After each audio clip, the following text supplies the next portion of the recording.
As you can see, I'm all dressed up for the junior prom. Hey, don't worry about Patty Blagojevich.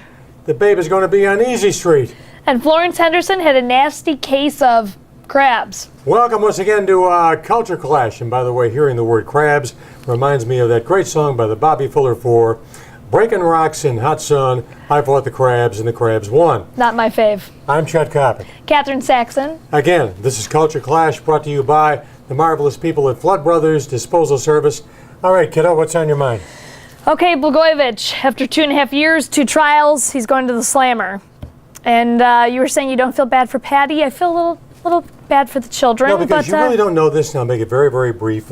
Patty's father, Richard Mell, the Chicago alderman, is a very wealthy, very powerful man. Those kids will be treated like royalty. They'll be treated like Prince William and Prince Harry, while Daddy Rod is wearing an orange jumpsuit into his mid to late 60s. All right, well, that's besides the point. I think their dad's going to jail, so that's, you know, they're going to be a little distraught, to say the least. But, you know, did you see what he said when he obviously had to, you know, make a statement to the press? And he said, well, what I've learned is to speak less. So I'm not going to say that much more. I mean, he was on for a good 15 seconds. So, but he definitely seemed shocked, to say the least. He's not going to last in the joint. His ego is so big, and he requires so much attention, and he wants to be loved by everybody. He is going to go nuts in the joint.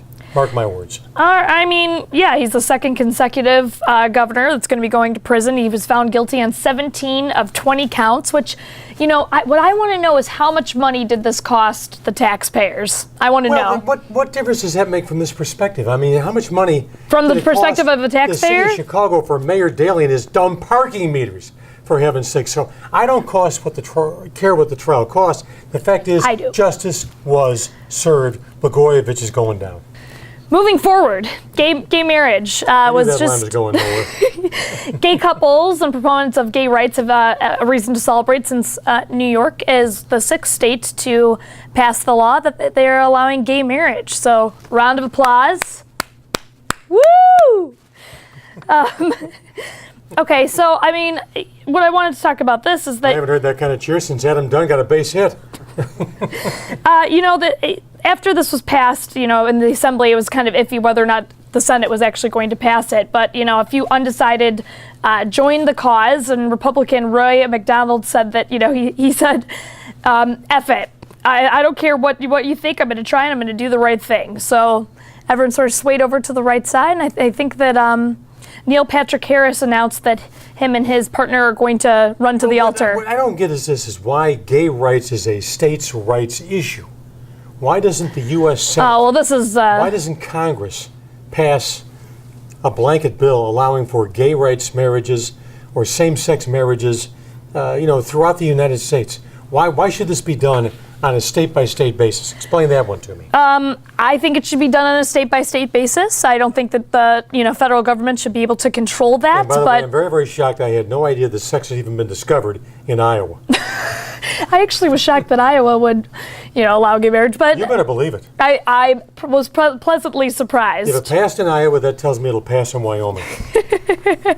Hopefully. Where sex with steers is quite frequent. Okay, in other news related to New York, former New York Mayor John Lindsay has proven that he could be even a little bit grosser than Anthony Weiner. So Florence Henderson is writing an autobiography that's supposed to come out in September, and apparently he gave her a bad case of crabs in the 1960s, and she's exposing this in her autobiography. Also says a lot about the Beverly Hills Hotel, doesn't it? Hey, join us at the fabulous Beverly Hills Hotel. You too can get the crabs. Hey, why is Florence Henderson doing this? I had the opportunity to meet Ms. Henderson about 20 years ago. She struck me as being a very flamboyant, kind of outrageous lady who thinks out of the box. The fact that she would write her life story and include the fact that she got crabs from John Lindsay, who was a remarkably handsome and very erudite man who a lot of babes were crazy about when he was in office in New York, doesn't surprise me a bit.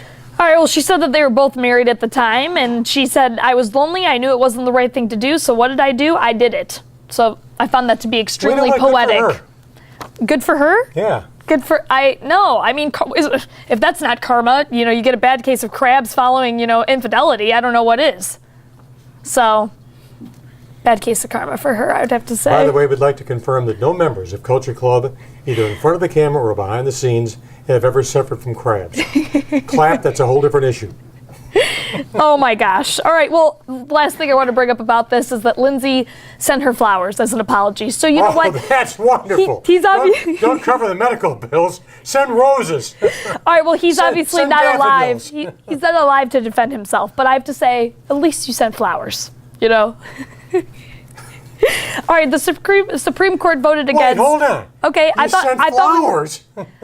you know what? I could see you doing something like that, How sending about flowers. 2 weeks in Maui, for heaven's sake? I mean... What did he send the crabs? The Supreme Court voted against a California law that would ban violent video games sales to specifically minors. I have an issue with this. I think that this is, you know, to me, common sense that this should be banned. But it was, I mean, voted 7-2 was the decision. So I was a little, there was a surprise factor for me there. How about you? Well, here's what I find to be disgraceful about the entire issue, and it goes back to one of the great aspects of freedom we have in this country, and that is the right to be an entrepreneur, and that is the right to free enterprise. However, if you look at various video games, in my opinion, there are numerous video games on the street right now that in their own way are far more pornographic than Hustler magazine.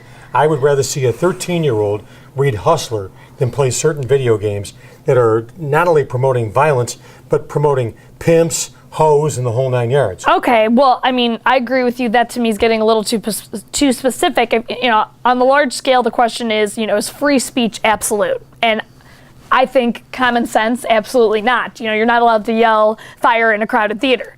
Okay, just because we have the right to bear arms doesn't mean a 10-year-old is going to own a gun or should own a gun.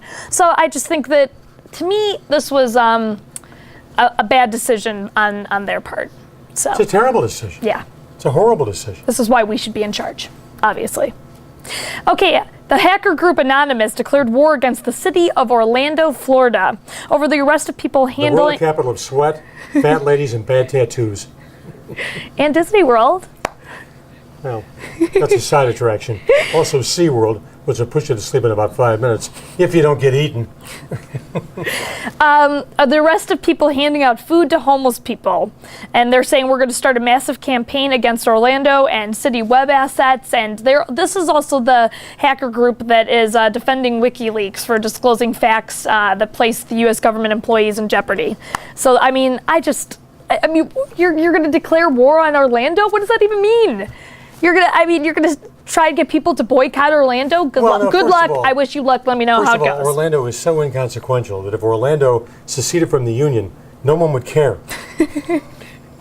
I mean, really, why would you ever go to Orlando unless you wanted to take a kid, which I've done, 11 times. right. So to there's Disney plenty World. of people that want to go to Orlando, but I mean, obviously it's an attraction for But I'm this telling country. you, nothing says fun like standing at Space Mountain in Disney World with an hour and 15-minute wait to get on the ride behind a 200-pound lady with 7 visible tattoos. That's real fun. Okay, Jerry Seinfeld's show, Marriage Ref. Have you seen this show? No. Okay, it's where he sits up there with a panel When was the last of. time you watched Monday Night Raw? Okay, never. Don't you like professional wrestling? No, we've been over this. I don't care for professional wrestling, and I no. You don't like seeing guys, hot guys with, big pecs and big biceps and To me, tight trunks? that's not hot. I'd rather stand in line in Orlando for an hour and a half, but behind that's the just fat me. lady with the By the tattoos. fat lady with the crabs and the tattoos. Okay, so this show is about they'll bring a couple on their show that are having marital issues, and Jerry Seinfeld, not Springer, that's only- clarifying that. That's only 88% of the United States. Absolutely, that's why the show kind of works. But they'll have a panel of celebrity guests. So this week it was Eva Longoria and Tina Fey. So this guy who comes on the show, it was the premiere of the show, ends up having his marriage fail and they get a divorce. So he is blaming Jerry Seinfeld for his divorce. That And I'm sounds to me thinking, like the kind of show that about 13 weeks down the road will have Mr. T and Dick Clark as the guest panelists. That show's going nowhere fast. okay, well, good concept. Maybe it didn't execute very well, but I mean, if a TV what was show, your point again? My point is that if a TV show is going to kill your marriage, it was already dead. That's my point. I'll accept that. Thank you. Okay. Hugh Hefner is. Mine was dead about 15 minutes before I got to the altar. All right. Well, speaking of Time! blondes. Anything else on your mind? Yes, one more thing. Speaking of blondes, I have to bring this up. Hugh Hefner Yeah. just debuted his new girlfriend. Okay? Another blonde who I feel like is giving the rest of us a bad name. Guess what? It was Florence Henderson. She's supposed to be the November 2011 Playmate and his new girlfriend. She's 27 and from Canada. And she said, you know, you don't waste time when you're 85 and fabulous. And to me, this has been all over the news. And if this is news, then there's nothing going on. I feel like there's a couple other things going on. So I would have told this broad, I'm 63. And I've kind of fallen to about a C game. Anyway, this has been, of course, Culture Clash, brought to you by the great friends of ours at Flood Brothers Disposal Service. I'm Chet Kopic along with Catherine Saxon, We the will great. catch you next time around. Join us right here where it matters on north2north.com with Culture Clash. So long, everybody. Thanks, guys.